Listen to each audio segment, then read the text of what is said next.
Hey guys, how's it going? Kripparrian here. Well, we got some balance changes coming up. Or lack thereof. It's a pretty interesting situation. They basically want to do like balance changes. Blizzard in the last year or two have done balance changes 1 to 2 months after the release of an expansion, and I would say this practice has been extremely successful for the community, for the game and whatnot. Even if they got the balance change targets wrong, it didn't really matter because it changed up the game in a significant enough way that people who play Constructed all the time got a bit of a refresher for at least some weeks to where they were just really entertained nonetheless. Now, we're not getting that this time around, but we did get a very lengthy blog as to why things are happening and things are not happening, and a lot of people feel disappointed in regards to, the stuff that they mentioned. The link of that is below if you want to read it yourself. Personally, I'm not that disappointed. I usually am disappointed with balance changes, and I can't say that this is more disappointing than the typical disappointment of reading balance changes. Overall, I think these are quite fair, and hopefully your opinion might be swayed from the negative side to my fairly neutral side. I think a lot of stuff they talk about is on the reasonable end at the very least. So we're not getting any card changes whatsoever, and their reasoning is listed in the blog if you want to read that. The summary is in Standard, they like that there are a lot of decks being played, a lot of variety in terms of cards and classes. They're absolutely correct about that. And they isolate Giggling Inventor as a potential problem card. It is showing up more than they'd like, but they intentionally made extremely powerful taunt cards in the neutral slot as they feel this develops a healthy metagame, and they point to Sludge Belcher as a side-by-side comparison. And I can understand that statement, but I think the card is a little bit different than Sludge Belcher. Sludge Belcher is not really aggressive enough to be used in aggro decks, while Giggling Inventor is aggressive enough to be used in aggro decks. And that sole difference makes Giggling Inventor an actual problem card in my book, but I still don't think it ruins the game or anything. I think the main reservation for not nerfing Giggling Inventor is that if you nerf Giggling Inventor, the decks that people are playing are literally old decks with no new cards except Giggling Inventor. So you nerf just Giggling Inventor, you create a bit of a problem because then people are going back to playing decks with no new cards whatsoever.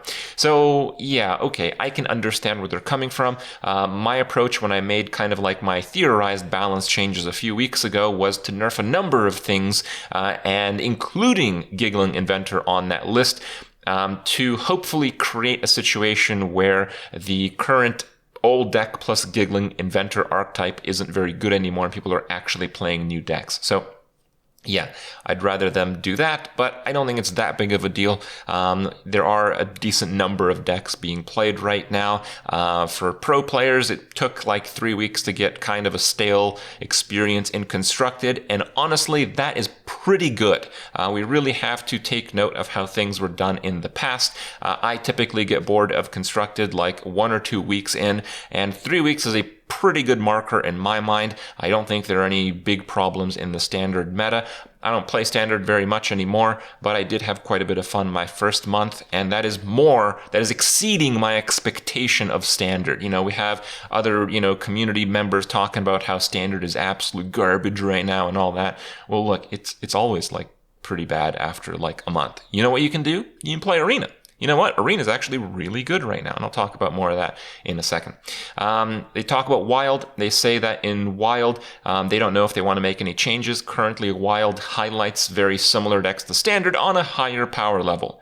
That's true. Problem is, the higher power level when it comes to Druid comes from exactly one card, and that card is Juicy Psych Melon. They did not acknowledge the card directly, but I think in their statements they were hinting at the card. Juicy Psych Melon is creating a problematic meta in Wild where combo decks are just insanely consistent as a result of this card existing. And as I mentioned in my suggested balance changes a few weeks ago, that there's really no need for this card to have that role in the game. It's garbage in Arena. It's not used in Standard, but it limits design space of combo options at high mana costs in the next year and a half of expansions. Blizzard wouldn't want to create a combo 10 mana Druid card. because that would break the game. So it limits design space for Standard while not seeing any play in Standard, and it completely rules the Wild format. So it's pretty clear that this card, in my mind, requires a balance change, at least for the people that play Wild, so they could, play more variety of decks. Yeah, it's pretty good, right? So, a little bit disappointing to see them not change that card, but, whatever. That's first and last, whatever. A few other things on the disappointing side. They announced that they are not working on tournament mode in the foreseeable future. Yeah, I don't really care too much about that. I think tournaments have reached a point where they're just good enough. I understand, hardcore tournament Hearthstone viewers might disagree with that, will disagree with that. But if they've done something and it's worked more or less pretty well for 5 years, Blizzard being Blizzard is not going to put resources in changing it most of the time. That's how this company works. I've been playing Blizzard games now for the majority of my life, and this is absolutely the expected thing that was going to happen. All right, now for the good stuff. As a result of Blizzard Hall of Faming some class cards and not other class cards, there is an uneven number of class cards in the Standard set. As a result, we're actually getting new cards in Classic. Wow, that's really cool, right? Well, let's take a look at the cards. So we have Icicle. Icicle is a legitimate, pretty good card. It's a 2-mana card, deal 2 damage. If it's frozen, draw a card. That's pretty good. Will it see constructed play? Probably not. But it's not horrible. If Blizzard does the thing that they do where a new expansion comes out, they try to come up with a theme that either worked before or failed before, and they try it again, and that theme is Freeze Mage, well, this card will probably see some play. And until then, it probably won't. It'll just be an all-right arena card, and I'm totally fine with that. I think this is a fair card, but the others are just not very imaginative. We have Tome of Intellect. 1 mana, add a random mage spell to your hand. Why not just play the mage spell that you want to get and just put that in your deck instead of this card? I don't know.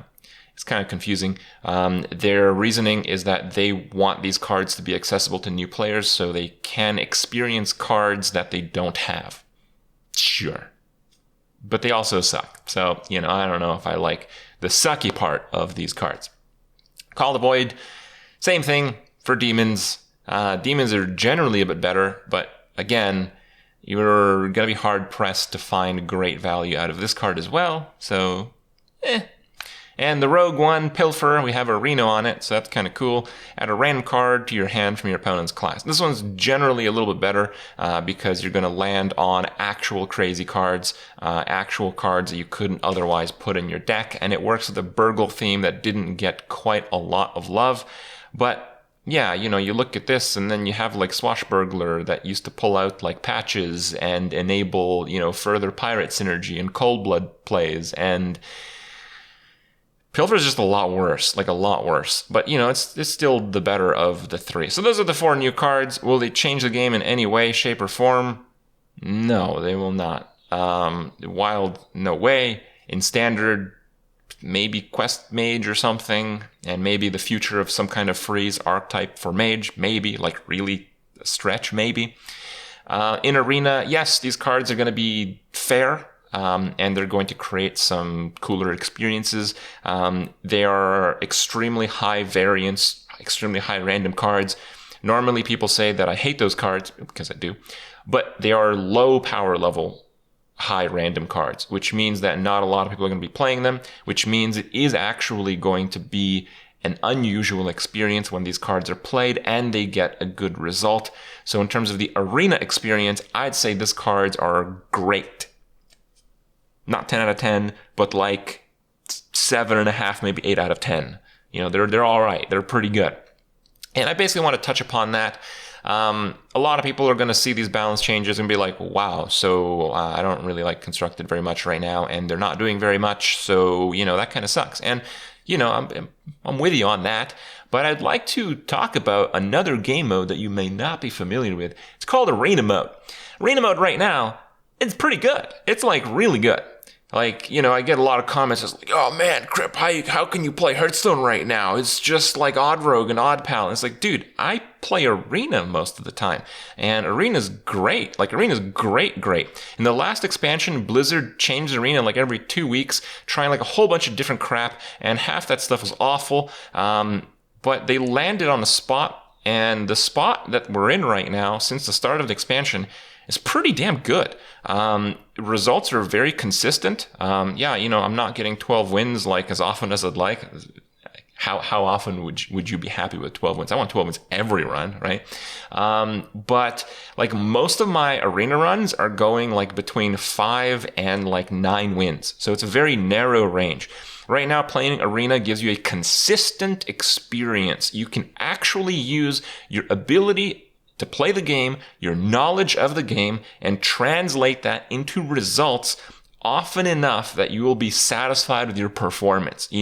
How often can you say that about any game in Hearthstone? So really, Arena's doing just fine. Arena cards right now are generally bad, but that's great. Playing with weak power level cards lets you get the most of it, lets you experience the corners of Hearthstone that are not highlighted in Standard, that are not highlighted in Wild, that are not highlighted in Tavern Brawl. So you get a new experience, and your ability to play that new experience is rewarded fairly justly most of the time. It's great. Like, Arena right now is at a 9 out of 10. That's why I like playing Hearthstone right now. This expansion is great, because Arena is great. I know a lot of you guys don't play Arena, but look, maybe you should. It's going to be frustrating at some points. You're going to get unlucky. There's going to be a learning curve. You're going to think it's impossible to get a 12 wins, but trust me, experience, learning as you go, and keep an open mind, and you're going to get there. And it looks like the Arena experience is yet more improved from the cards that they're releasing in this patch. So how about that? Another change is they're improving the new player experience by creating another 25 ranks in ranked mode. But they're on the other end. They go down from 25. So you can choose when you make a new account to skip all these ranks, and you get a bunch of like rewards as you normally would, I suppose, through going through these ranks manually. But basically, if you're an actual new player and you don't want to play people who are not new players, you would choose not to skip that process, and you would start at Not Angry Chicken, rank 50, just chicken. Oh boy. That's a lot of grinding, but I do know that a lot of people, they don't even want to make it past rank 20. They just constantly lose so they can just stay at rank 20 so they don't have to play a very competitive level of Hearthstone. People do want that. I also know the new player experience in Hearthstone is terrible. It's been getting better, but it's not good. And it's been really bad in the past. So, that thing combined with the fact that almost all of the changes that Blizzard has done purposefully to improve the new player experience have been good, have been effective in that regard, without really having to take too much trouble figuring out where this is a good change. I would say this is a good change. If Blizzard, it looks like a good change, first of all, and if Blizzard spends time in actually making this change, they probably have numbers behind it. They have more knowledge of how this works than we do. And honestly, in this department, I have my full faith in their ability to improve things. Also, in regards to new players, they're coming up with a new starter pack. You can purchase this one if you purchase the other standard pack. The other starter pack, it was pretty worth it. You got a bunch of packs for $5 and random legendaries. It was great. Everyone should get that pack if they haven't before. They come up with a new one. You can get in addition to the old one, like I mentioned, and this one gives you a bunch of packs and a bunch of fixed legendaries, and they're dragons. Those dragons, in fact. Are those cards seeing much play? Yeah, some of them are. Elstra's all right. Deathwing's all right. Malgus has played more than most of you like. Nozdormu, yeah. Onyxia is actually better than you think, and Ysera actually sees some play these days. So you're talking about fairly high play rates of a large number of these cards, and if it's priced as well as the previous starter bundle, starter pack, whatever, this is going to be pretty damn good value, and it's going to help new players a lot. On another note, people actually kind of like this. So we have like a whole bunch of new hollowed end effects. They said the rewards will be really good this time. Yeah, whatever. I don't care about that. But dual class arena's coming back. Yes, it's this. I don't like dual class arena. Dual class arena is shit. So, you know, people who don't play arena, they go to dual class arena and it's like, oh, hey, it's like I'm playing constructed, but, you know, the cards in my deck are actually a little bit different. Yeah, I don't like that experience in arena very much. I don't like dual class arena that much. I think arena is going to be worse for the time they have dual class arena. But you know what? If you haven't played arena before, this is your entry point. It's kind of the halfway point between actually playing arena and playing constructed. Keep in mind, though, that dual class arena features extreme card quality, so it's not a true arena experience. And as a result, there's going to be crazy imbalances of decks. So you're not going to win. You're not going to have as much control over your wins and losses based on your ability to play and experience playing Hearthstone as you normally would playing normal arena, which you can right now. So let that be clear. And lastly, we're getting a new hero. They said you can purchase it, so it's probably like a $10 type hero. It is a new Paladin hero. I don't know why, because Paladin already has like 3 heroes, but that's okay. This is clearly the best one. It's Sir ANNOY-O. Yeah, I tweeted about it. I talked about how finally, you know, those odd Paladin players can look as stupid as the theme of their deck is. And of course, yeah. But stupid is cool. This is like the coolest looking one. This is definitely going to be my Paladin hero of choice. And typically with purchased heroes, they come with a card back. So they didn't mention anything about a card back, but I think we can probably assume that there is going to be a card back unless it's going to be a cheaper purchased hero, in which case I'm just going to get it. So that's about it. I know some of you guys who play Constructed aren't too thrilled about this, but trust me, keep an open mind. If you watch my videos, and look, you're watching this one, you know that I play Arena. Check some of those videos out. Give yourself a lesson in how to do things in Arena. I got enough videos for y'all. And yeah, give it a try. If you're disappointed in Constructed, Arena is doing just fine. Hope you enjoyed my review, and I'll see you guys in a bit.